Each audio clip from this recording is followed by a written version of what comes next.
नमस्कार दोस्तों।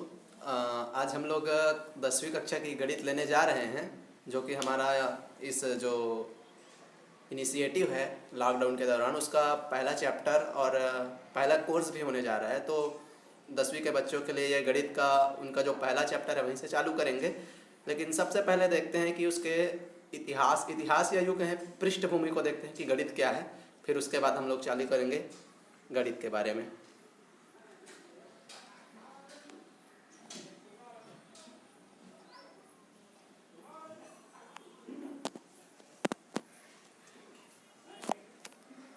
तो हम लोग गणित ले रहे हैं, तो सबसे पहले तो समझते हैं कि गणित है क्या। गणित बेसिकली ये है कि गणित में हम लोग पढ़ाई किस चीज़ का करते हैं। तो गणित हमारा मूल रूप से संख्या है, नंबर्स अंक बोलते हैं जिसे, शेप आकार बोलते हैं, और पैटर्न्स। इसको याद रखने का जरूरत नहीं है, बस ऐसी है कि होता क्या है गणित। तो हम लोग ऐसा गणित का विज्ञान का शाखा है जिसमें हम लोग नंबर्स, शेप्स और पैटर्न्स का स्टडी करते हैं, इतना काफ़ी है।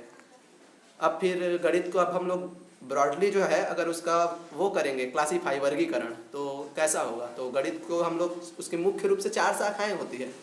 जैसे पेड़ की शाखाएं होती है वैसी गणित की शाखाएं हैं, जिसे मुख्य रूप से एलजेब्रा या बीज गणित, एरिथमेटिका अंक गणित, ज्योमेट्री जिसे ज्यामिति कहते हैं, या ट्रिगोनोमेट्री त्रिकोणमिति में बांट सकते हैं।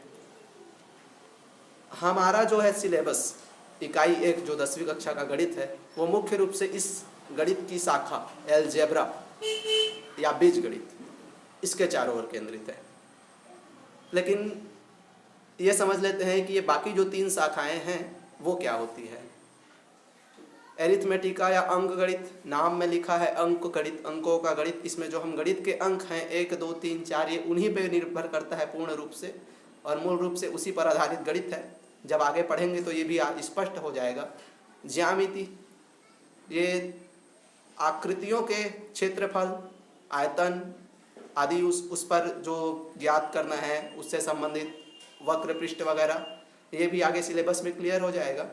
त्रिकोणमिति का नाम से स्पष्ट है, त्रिकोण की मिति, त्रिकोण में स्पष्ट त्रिकोण, साइन थीटा कॉस थीटा, आप पहले से परिचित हैं उन सबसे। उसके बारे में जिसमें अध्ययन होता है वो त्रिकोणमिति है।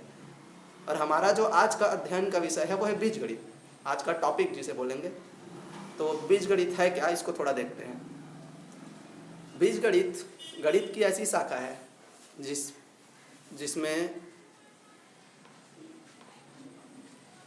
जिसके अंतर्गत गणितीय प्रतीकों एवं इन प्रतीकों में हेरफेर करने का अध्ययन किया जाता है। अब यहाँ सवाल उठता है कि ये गणितीय प्रतीक हैं क्या और इसमें हेरफेर कैसे होगा। पढ़ते पढ़ते समझ आएगा कि ये गणितीय प्रतीक हैं क्या और इनमें हेरफेर कैसे होगा। और बीजगणित हम लोग पढ़ना चालू करेंगे। सर्वप्रथम बीजगणित में हमें 2 चीज़ों को देखते हैं कि राशियां हैं जो 2 प्रकार की है, चर राशि और अचर राशि। ये क्या होती हैं। अब देखिए, अचर राशि से आप बचपन से परिचित हैं भली भांति। जब हम गणित पढ़ना चालू करते हैं तो सर्वप्रथम गिनती सिखाया जाता है, 1, 2, 3, 4। और ये वो राशियां हैं जिसे हम लोग बचपन से 1, 2, 3, 4 ही पढ़ते आ रहे हैं, और मान उसका 2 मतलब 2 है, 3 मतलब 3 है, कभी नहीं बदलता। इसीलिए इसे अचर बोलते हैं, जो चल नहीं सकता, उसका मान स्थिर रहता है। अचर राशियां हैं गिनती के। चर राशि वे राशियां हैं जिनका मान स्थिति परिस्थिति के अनुसार बदल जाता है। अब वो कौन सी राशियां हैं, एक्स, वाई, जेड, ए, बी, सी, इससे दर्शाते हैं हम लोग एक्स। अब एक्स बोलने से मान ये तो नहीं है कि एक्स मतलब 5 होता है या एक्स मतलब 4 होता है। मैं आपसे बोल दूंगा कि आप x रुपये लेके आओ, तो क्या समझेंगे आप इससे, कितने रुपए लाना है। परिस्थिति के अनुसार उसका मान बदल जाएगा। लेकिन मैं बोलूँगा कि 4 रुपये लेके आओ, तो हाँ आप 4 रुपये लेके आएंगे। ये है चर राशि और अचर राशि। अब अगर हम इससे आगे बढ़े थोड़ा, तो हमारा एक शब्द मिलता है जिसे टर्म कहेंगे व्यंजक। अब व्यंजक क्या है, चर राशियों के मध्य संबंध जिससे दर्शाया जाता है उसे व्यंजक कहते हैं। अभी हमने पढ़ा चर राशि एक्स, वाई, जेड, ए, बी, सी, जिसे चर राशि कहते हैं। अब उनके मध्य संबंध जिसके द्वारा दर्शाया जाता है उसे व्यंजक कहते हैं। अब इसे देख लेते हैं जरा कैसे दिखता है व्यंजक हमारा। यह है व्यंजक जो आपकी स्क्रीन पे अभी दिख रहा है, y = x² + z² + w। इसके नीचे मैंने लिख भी रखा है व्यंजक। ये पूरा का पूरा जो डिब्बे के अंदर है वो व्यंजक है। परिभाषा में मैंने बोला है कि व्यंजक उसे कहते हैं जो चरों के मध्य, चर राशियों के मध्य संबंध दिखाए। अब संबंध कैसा है, सामान्य बोलचाला में माँ है, बाप है, पिता है, ये हमारा संबंध है। लेकिन गणित में तो वही माँ बाप है, बचपन से देखते आ रहे हैं, ऋण, जोड़, गुणा, भाग, बराबर, ये माँ बाप है। तो संबंध वही है कि व्यंजक वो है जो चर राशियों के मध्य संबंध दिखा है, जोड़, घटा, गुणा, भाग के द्वारा जो सूत्र के रूप में दिख रहा है, यही व्यंजक है, चर राशियों के मध्य का संबंध। अब चर राशि तो हम देख लिए, अचर राशि भी देख लिए, अब चर राशि के भी प्रकार हैं। अब इस व्यंजक में हम देख रहे हैं कि y = x² + z² + w लिखा है। तो यहाँ दो प्रकार के चर होते हैं। एक तो वो जिसका मान दूसरे पर निर्भर नहीं करता, यहाँ देख लीजिए y, जैसे कि आप अगर यहाँ y को देखेंगे, y का मान यहाँ किसी और के मान पे निर्भर नहीं करता, सॉरी गलत बोल डाला मैं, y का मान जो है यहाँ x², z² और w के मान पे निर्भर करता है। यदि हमें y का मान ज्ञात करना है यहाँ इस समीकरण में, तो हमें पहले x का मान और z का मान और w के मान से y का मान निकलेगा। यदि मैं x का मान 5 रख दूं और z और w का मान अगर 0 हो तो y का मान 25 हो जाएगा, 5 का वर्ग। अगर मैं x का मान रख दूं 4 और वही z और w फिर से 0 रख दूं तो y का मान क्या हो जाएगा, 4 का वर्ग बराबर 16 हो जाएगा। तो y का मान x, z और w पर निर्भर है। तो y इस पर यहाँ पर इसलिए y को बोलते हैं हम लोग परतंत्र चर। परतंत्र मतलब डिपेंडेंट, डिपेंड करता है दूसरे पर, इसे हम लोग आश्रित चर भी बोलते हैं। अब यहाँ पर हम लोग देखेंगे x है, z है, w है। तो ये अगर हम लोग देखेंगे x का मान स्वयं पर निर्भर करता है, वो y पर निर्भर नहीं करता कि x का मान क्या होगा। x का इस समीकरण में x का कोई एक निश्चित मान होगा जो उतना ही रहेगा, उसके अनुसार y का मान बदलेगा। z का भी स्वयं में एक निश्चित मान होगा इस समीकरण में, उसके अनुसार y का मान, अगर मैं z 4 रखूँगा, अभी थोड़ी देर पहले बताया, y का मान बदलेगा, लेकिन z का मान वो रखना पड़ेगा निश्चित। तो ये यहाँ पास x, z और w, इन्हें हम स्वतंत्र चर कहते हैं, इंडिपेंडेंट चर, वेरिएबल्स बोलते हैं जिसे इंग्लिश में। अब हमारा जो टॉपिक है बहुपद, मैंने कहा 10वीं कक्षा की किताब हम लोग जो पहला टॉपिक लेंगे वो बहुपद होगा, जिसे इंग्लिश में पॉलिनोमियल बोलते हैं। और ये बहुपद गणित की जो शाखा है बीज गणित, उसके अंतर्गत आता है। तो बहुपद किसे कहते हैं? ऐसा व्यंजक जो एक ही प्रकार के चर से बना हो तथा जिसकी घात ऋणोत्तर पूर्णांक हो। अब ये लिखा है, इसका मतलब क्या है ये देखते हैं। हमने कुछ देर पहले ही जाना है कि व्यंजक क्या है। व्यंजक चरों के मध्य संबंध, वही व्यंजक है। तो हम तो व्यंजक समझ गए हैं कि चरों के मध्य संबंध x, y, z के मध्य अगर प्लस माइनस गुणा भाग जो बराबर का चिन्ह लग जाए तो व्यंजक बन जाता है।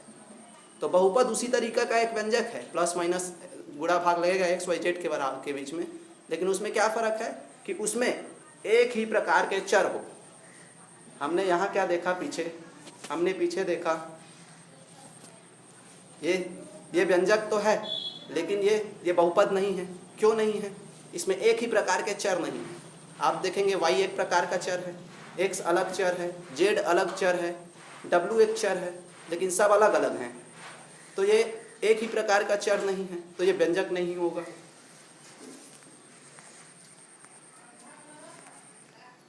अब व्यंजक बहुपद नहीं होगा, सॉरी। तो बहुपद होने के लिए क्या शर्त है कि वो एक ही प्रकार का चर हो तथा उसका घात ऋणोत्तर पूर्णांक हो। अर्थात उसका घात पूर्णांक तो हो, उसका घात पूर्णांक तो हो लेकिन ऋण ना हो।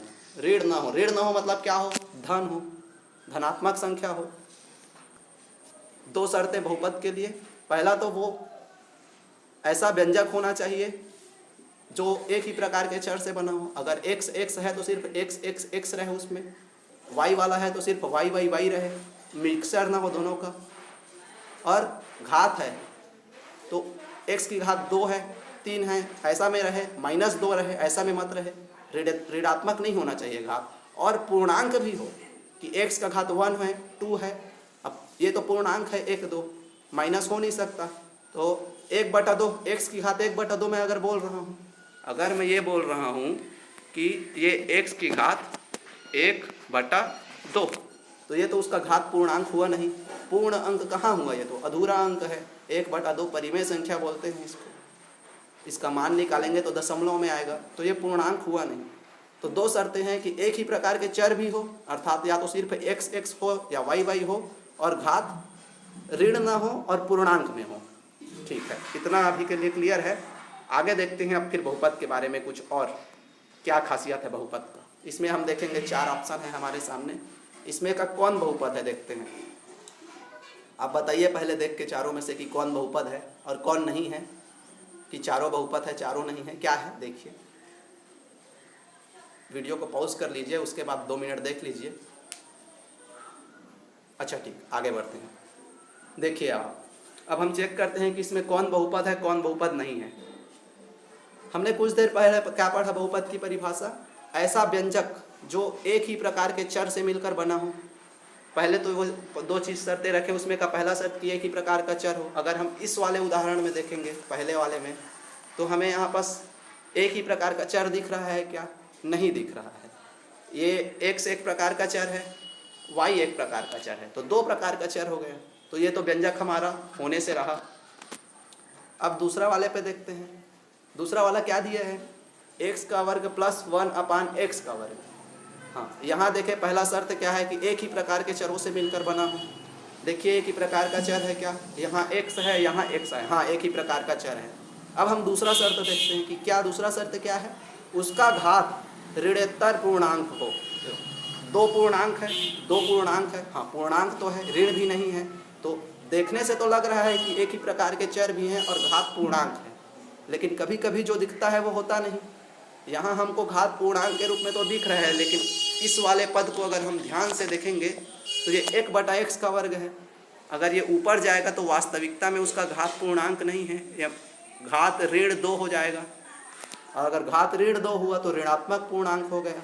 और हमारा परिभाषा कहता है कि ऋणात्मक पूर्णांक नहीं होना चाहिए। व्यंजक एक ही प्रकार का चर हो और घात ऋणात्मक ना हो, तो ये हमारा व्यंजक होने से रहा। तीसरे पे जाके देखते हैं, x प्लस √x एक ही प्रकार के चर यहाँ पास भी है।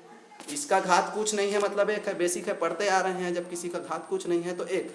इसका घात कैसे पता चलेगा? जब हम करणी वाले का देखते हैं तो आपको पता है करणी में अगर कुछ नहीं लिखा है तो करणी का मान होता है घात 1/2। अब अगर किसी चीज़ का घात 1/2 है तो वो पूर्णांक तो होगा नहीं, हम पहले ही बता चुके हैं। तो एक ही प्रकार का चर तो हुआ, लेकिन घात पूर्णांक नहीं हुआ। सभी के घात पूर्णांक होने जरूरी है। ऐसा नहीं कि पहले वाले का घात पूर्णांक है तो इसका भी घात पूर्णांक होना जरूरी है। तो यहाँ पर तो हो नहीं रहा, बहुपद होने से ये भी रहा। अंतिम वाले का देखते हैं। यहाँ देखिएगा, एक ही प्रकार के चर हो तो x एक प्रकार का चर है, ये भी x है। हाँ, उसी प्रकार का चर है ये भी। यहाँ पास 1 है, ये तो अचर है। तो हम तो चर का बात कर रहे हैं ना, एक ही प्रकार का चर है, सही बात है। घात पूर्णांक हो, यहाँ घात 2 है, इसका घात कुछ नहीं है मतलब 1 है। इसका घात कुछ नहीं है मतलब क्या है? इसका घात कुछ नहीं है मतलब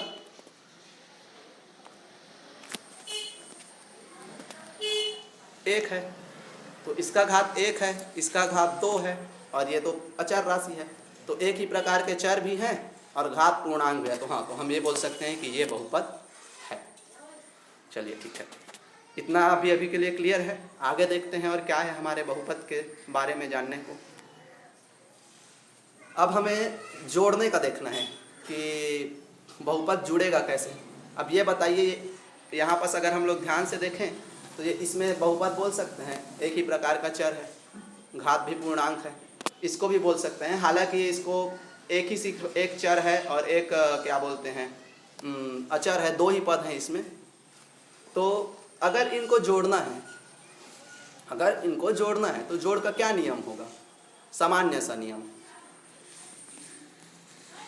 बहुपदों के जोड़ने के लिए वही नियम लागू होगा जो हम सामान्य जोड़ते हैं, बशर्ते सजातीय से जुड़ेगा। इसको आप पहले पढ़ चुके हैं 9वीं कक्षा में, ये केवल आपके रिवीजन के लिए है। सजातीय कहने से मतलब ये है कि अगर कोई चर राशि है, चर मतलब मैंने बताया x y z a b c, तो वो सिर्फ चर राशि से जुड़ेगा।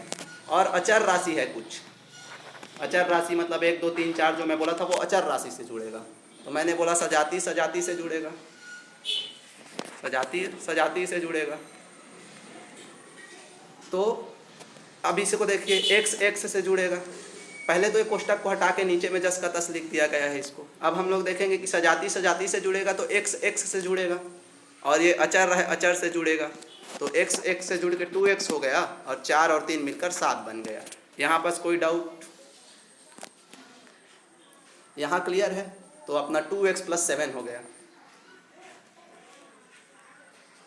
अगला देखते हैं।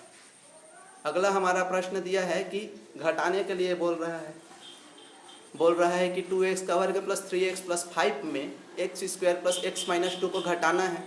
अब घटाने का मतलब क्या होता है? बीच में ऋण चिन्ह, जिसमें जिसको बोल रहे हैं तो आगे वाले में ऋण चिन्ह। तो देख लीजिए, पहले को लिख दिया यहाँ हमने, पहला जस का ज्यों का तो, फिर घटाना मतलब ऋण चिन्ह बीच में, फिर दूसरा पद को। अब हम जानते हैं कि अगर कोई राशि कोष्टक के अंदर हो और उसके बाहर ऋण का चिन्ह लगा हो तो उससे क्या सिद्ध होता है? यही कि वो बाहर का ऋण का चिन्ह कोष्टक में अंदर वाले के सब चिन्हों के साथ जुड़ा होगा। और अगर हम यहाँ देखें x का स्क्वायर को, तो x का स्क्वायर के सामने कोई चिन्ह नहीं है, मतलब प्लस है मानेंगे कोष्टक के अंदर। कोष्टक के बाहर तो ऋण है, कोष्टक के अंदर वहाँ कुछ नहीं दिखता, मतलब प्लस दिखता है। तो ये प्लस और माइनस का गुणा होकर क्या हो जाएगा? यहाँ माइनस हो जाएगा। ये -x² लिखेगा, ऊपर का नीचे जो का तो उतारना है। अब हम दूसरा क्या देखेंगे? ये x है दूसरा पद। अब दूसरा पद x है तो इसके सामने प्लस चिन्ह है, और कोष्टक के बाहर यहाँ पास क्या चिन्ह है? ऋण चिन्ह। और प्लस और माइनस का गुणा क्या होता है? हमें पता है, ऋण होता है। तो ये यहाँ पास प्लस और माइनस का गुणा ऋण, और x का x आ गया। और फिर ये अगला पद क्या है? -2 है। अगला पद क्या है? -2 है, यहाँ खाली -2। और इसके कोष्टक के बाहर चिन्ह क्या है? माइनस है। तो ये माइनस और माइनस का गुणा यहाँ पास प्लस हो जाएगा, और 2 का 2 आ जाएगा। तो ये भी यहाँ पास क्लियर हो गया। अब हम यहाँ तक तो पहुँच चुके हैं हमने कोष्टक हटा के लिख लिया। अब आगे क्या? जैसे मैंने कुछ देर पहले बोला सजाती सजाती से जुड़ेगा और विजाती विजाती से, तो इतना तो हमें समझ है कि x वाला जो पद है वो x वाले के साथ जुड़ेगा, और संख्या है जो 1 2 3 4 5 ये सब वो संख्या से जुड़ेगा। लेकिन यहाँ हमारे सामने दोहरी समस्या, यहाँ पास x वाले पद तो हैं, लेकिन इसमें x वाले कितने पद हैं? इतने सारे, ये सारे x के पद हैं। अब सब एक साथ तो जुड़ेंगे नहीं, क्योंकि सब बराबर नहीं है, हालांकि सब x है। यहाँ देखिए, इसका घात 1 है, इसका घात 1 है,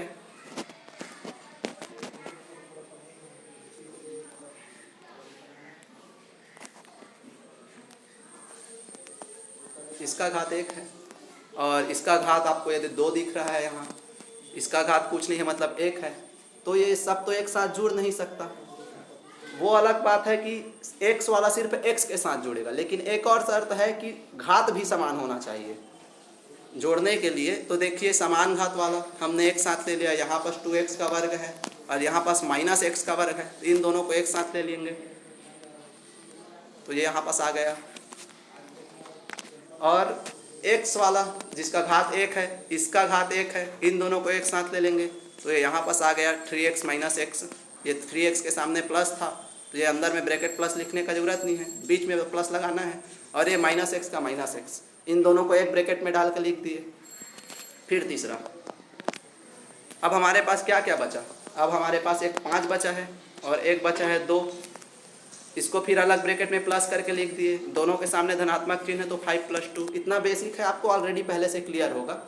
अब अगर इसको आगे हम लोग हल करेंगे तो ये 2x² में x के सामने कुछ नहीं है, मतलब हमेशा 1 होता है, तो 2 में 1 गया तो 1, और x²। 3x में x गया, x के सामने कुछ नहीं है मतलब 1 होता है, तो 3 में 2 गया तो 2x हो जाएगा, यहाँ 2x आया है। और 5 और 2 7, ये आपके सामने पूरी तरीक़ा से स्पष्ट है। तो हमारे सामने जो दूसरी दुविधा उत्पन्न हुई थी कि यदि घात वाला भी आ जाए और x भी रहे तो कैसे इसको घटाएंगे जोड़ेंगे, ये क्लियर हो गया। अब यदि हमें गुणा करना रहा तो कैसे करेंगे? देखिए, आप अगर सीधा सीधा गुणा होता है तो आपको पता है 7 पंचे 35, 8 पंचे 40। अब बहुपद है, इसको कैसे गुणा करेंगे? आप इसके बारे में भी कुछ हद तक पहले से परिचित हैं कि अगर 2 कोष्टक में दिए गए हैं राशियां अलग अलग, तो पहले वाली जो राशि है, पहले कोष्टक की जो राशि है, अब उस पहले कोष्टक में का भी पहले वाला, मतलब ये x, पहले उसको लिखेंगे, नीचे में लिख दिए।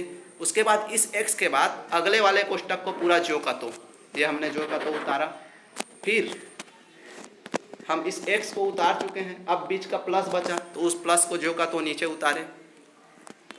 उसके बाद हम इसको 5 को लेना है तो हम 5 का जो का तो उतारे। अब जब एक बार x को लेके उसके सामने पूरा कर चुके हैं तो इस बार 5 को लेके उसके सामने पूरा इसको उतारना है, तो हमने 5 को लेके इसके सामने पूरा उतारा। तो ये हो गया इसको हल करने का तरीका। अब बाकी इससे आप पहले से परिचित हैं कि पहले वाले का पहले के साथ गुणा, फिर उसके बाद बीच का चिन्ह को जो का तो, फिर उसके बाद दूसरे का दूसरे से गुणा, पहले का दूसरे से गुणा। तो पहले का पहले से गुणा करेंगे, x का x से गुणा तो नीचे आ गया x², और x का 7 से गुणा होगा तो क्या होगा 7x, लेकिन बीच में माइनस चिन्ह है तो क्या हो जाएगा -7x, -7x हो गया। अब क्या है हमारा, ये हो गया। अब अगले वाले राशि से लेके चलेंगे, अगले वाली राशि से। तो यहाँ पर सब इसको हल करना है, तो पहले वाले का पहले से गुणा तो 5x, लेकिन यहाँ पर क्या है +5x, हमने पहले से लिख रखा है -7x, उसके बाद ये हो गया +5x। अब आगे हल करेंगे फिर हम आगे हल करेंगे फिर से, तो +5x हो गया है। अब ये इस 5 का गुणा इससे होगा, अब तो 7 पंचे 35 हो जाएगा, और प्लस और माइनस का माइनस, तो 7 पंचे 35, तो ये -35, ये -35। हमने यहाँ पर क्या लिख रखा था -7x + 5x। तो देखिए हम x² का तो जो का तो ये नीचे उतार चुका है, -35 को उतार चुका है, और इसने इसको सीधा हल करके नीचे लिखा हुआ है। तो -7x और 5x को हल करेंगे तो -7x पे 5x जोड़ेंगे तो क्या बचेगा -2x। तो यही तो हुआ ये x² -2x -35। ये आपके पाठ्य पुस्तक में इसी शॉर्टकट में दिया है, तो मैंने सहूलियत के लिए उसे जो का तो उतार रखा है। इसको आपको समझना पड़ेगा कि -2x कैसे आया। तो यहाँ पर पहले हमने यहाँ -7x आया था, उसके बाद हमने यहाँ से +5x निकाले, तो -7x में +5x करके -2x बचा। ठीक है, तो यहाँ तक आपका क्लियर। अब आगे क्या, हमने अभी तक देखा कि एक पद है, जोड़ देख लिया, गुणा देख लिया, घटाव देख लिया। अब यदि भाग हो तो क्या, सीधा सीधा सिंपल, ऊपर में भी एक पद नीचे में भी एक पद है। हम भाग का नियम पहले पढ़ चुके हैं, आप 9वीं कक्षा में पढ़े होंगे।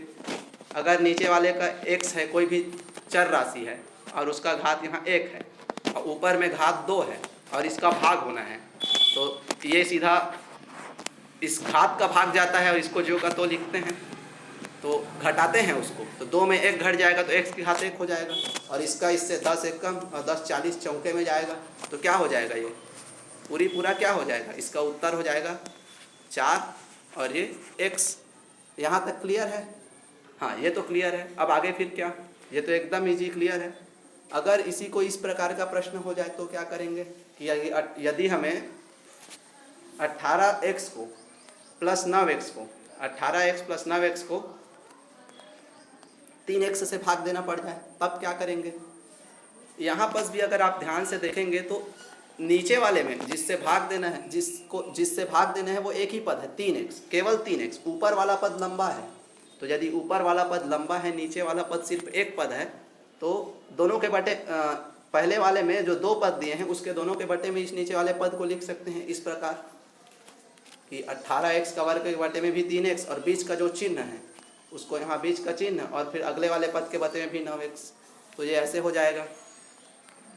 अब इसको हल कर सकते हैं, जैसे मैंने अभी बताया, 3 एक कम 3 छक्के हो जाएगा, ये नीचे 6 लिखा है, और x से x² जाएगा तो x 6x ये उतारा है।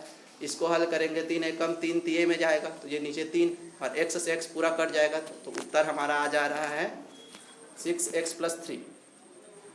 यहाँ तक क्लियर। हमने 2 तरीके से देख लिया। पहले देखा ये अगर सीधा कट रहा है, ऊपर भी एक पद नीचे भी एक, हमने देखा ऊपर में अधिक एक से अधिक, लेकिन नीचे एक ही पद था, तो बटे करके 2 भाग में बांट दिए उसको। अब यदि इससे अधिक समस्या उत्पन्न हो, ऊपर में 3 पद है लेकिन अभी भी देखिए नीचे में एक ही पद है, तो या तो आप इसको चाहे तो इस तरीके से हल कर सकते हैं कि इसको 2 भागों में यहाँ बटा है, क्योंकि ऊपर में यहाँ पास यहाँ 2 पद थे तो 2 भागों में बटा था, तो अगर इसको इसमें यहाँ पास है, यहाँ पास कितने पद हैं, यहाँ पास इसमें ऊपर में 3 पद हैं, यहाँ 3 पद हैं, तो 3 भागों में बांट के, या तो फिर इस विधि से हल कर सकते हैं कि इसको पूरा सरल कर लें, ऐसे बांट लेंगे। क्या है यहाँ पास, x की घात 4 है, तो इसको लिख सकते हैं x की घात 2 गुणित x की घात 2। आपने पहले ही पढ़ा होगा कि अगर घात है तो घात गुणा के रूप में अलग अलग करते हैं, जुड़ जाता है, तो x की घात 2 गुणित x की घात 2। और यहाँ पास 12x की घात 3 है, तो 12 को 2 भाग में तोड़ेंगे तो 3 गुणित 4 होगा, तो एक ठो में 3x कर लेंगे, एक ठो में 4x का वर्ग यहाँ पास कर दिया गया है, तो x की घात 2 और यहाँ पास यहाँ का x की घात 2 और यहाँ का x की घात 1, 2 और 1 3 हो जाएगा, और 4 तिया 12, 12x की घात 3 ये। तो इस तरीके से इसको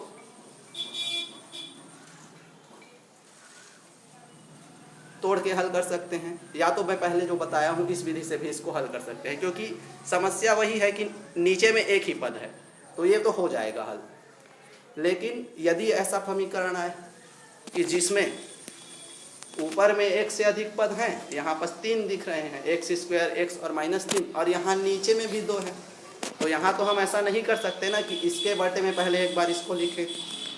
यहाँ हम ऐसा नहीं कर सकते कि पहले एक बार इसके बटे में इसको लिखें, फिर बीच में प्लस लगा दें, फिर इसके बटे में फिर इसको लिखें, फिर बीच में प्लस लगा दें, इसके बटे में इसको लिखें, बीच में प्लस लगा दें। क्यों नहीं कर सकते? क्योंकि अगर देखिए, आप करके देख लीजिए, आप करके देख लीजिए, अगर हम करते हैं तो ये क्या होगा, 2x का स्क्वायर और बटे में x माइनस 2। अब इसको नीचे से कैसे कटाएंगे, ये तो कटने से रहा, तो इसलिए इसको हल करने के लिए कुछ दूसरा तरीका इख्तियार करना पड़ेगा। तो वो कौन सा तरीका है, वो कौन सा तरीका है, फिलहाल उसको आगे जब हम लोग अगली क्लास में मिलेंगे तो देखेंगे। और यहीं से आपका मूल रूप से जो 10वीं कक्षा की गणित है, जिसका पहला चैप्टर है बहुपद, वो चालू हुआ है। अभी तक का तो बेसिक था, अब जो आगे देखेंगे वही यहीं से मेन 10वीं चालू होगा। और आज के लिए फिर इतना ही, और आप सभी का इतना कीमती समय देने के लिए बहुत बहुत धन्यवाद। उम्मीद करेंगे कि हम आप इस लॉकडाउन का सही उपयोग करेंगे। लॉकडाउन कुछ बढ़ भी चुका है, और जो भी आपके सुझाव हों, आपको वीडियो अच्छा लगा, बुरा लगा, कुछ कमियां रह गई, खामियां रह गई, वो बिल्कुल कमेंट करके हमें सूचित करेंगे। और यदि कुछ सवाल रहें तो भी कमेंट में बताएंगे। धन्यवाद।